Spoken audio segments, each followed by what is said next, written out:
The views expressed are solely those of the speaker and not necessarily those of Paltalk.com, AVM Software, or its advertisers.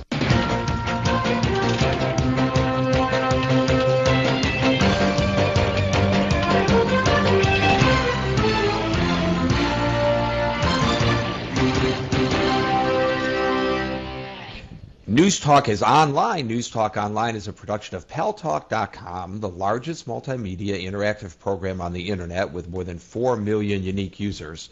On demand on iTunes and on YouTube and on my site, GaryBaumgarten.com, where you are encouraged to post your comments, whether you agree with me or not. And thanks to our good friends at CRN Digital Talk Radio, we're syndicated across the United States into 12 million additional households. I am your host, Gary Baumgarten. Yes, my voice is lower than usual and a little raspy. I was sick last night with a bout of food poisoning. But it wasn't dog or cat from a Chinese restaurant. It was actually a Greek diner, which I've gone to many, many times and have enjoyed tremendously. And coincidentally, 2 of the 3 people in our dinner party got sick, so it's off my list of places to go. By the way, Alan, you know that diner near the office, near the Paltalk office I took you to? It's closed by the health department. Not kidding you. You don't know what you're getting when you go out to eat anymore these days.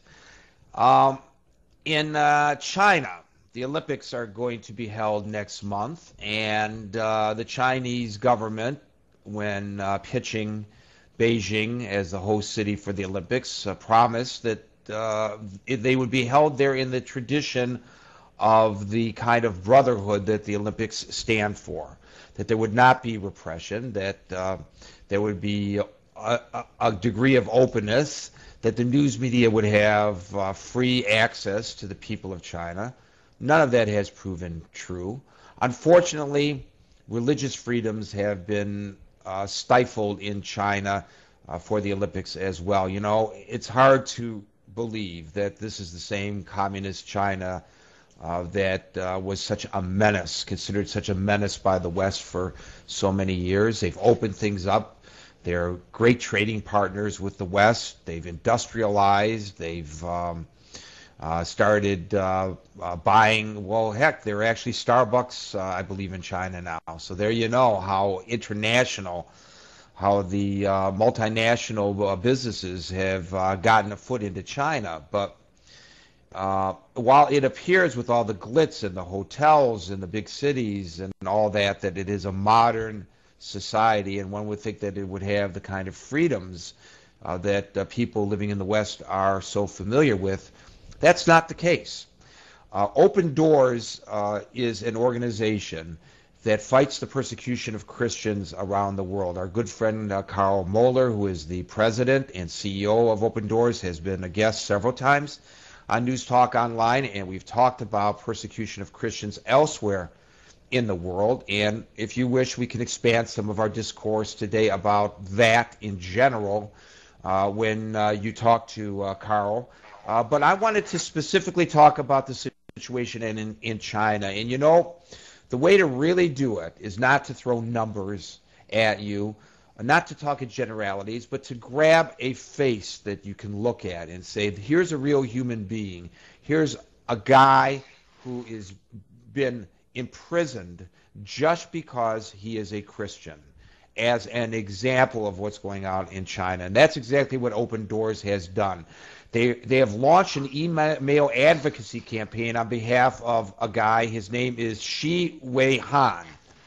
He was rearrested for publishing Bibles and Christian literature. He's a 37-year-old bookstore owner. He had been released in January following his arrest in 2007 due to what they said was insufficient evidence. But I guess unlike here in the United States, where the laws of jurisprudence does not allow for a double jeopardy, that's clearly not the case in China, where the government holds all the cards. Here to tell us about the plight of Shi Wei Han Wei Han is Carl Moeller, President and CEO of Open Doors USA. Carl, thank you very much for joining us again on News Talk Online on Paltalk.com. Well, Gary, thank you very much. It's always great to be with you. Tell me, did this case and the other cases that you are familiar with in China particularly surprise you, given the assurances the Chinese government gave to the Olympic Committee that there would be openness and nobody would be imprisoned for speaking their minds, either politically or religiously, in the country? No, it doesn't surprise me. It saddens me, but it doesn't surprise me at all, in fact, because for many years we've known and we've learned through the experiences of thousands of Christians in China that you should pay attention to what China does, not what China says. And what China does, I think the world got a chance to see a little bit of in March when it cracked down on Tibet, and it cracked down on Tibet dissidents during the run-up and during the Olympic torch relay. But most people don't hear about the kinds of stories that you mentioned about Xi Weihan, or really the hundreds of others last year who were arrested and sentenced to prison. Actually, a couple of U.S. congressmen went to China to draw attention to this issue. And what happened with regard to that? Did it have any effect on the Chinese government?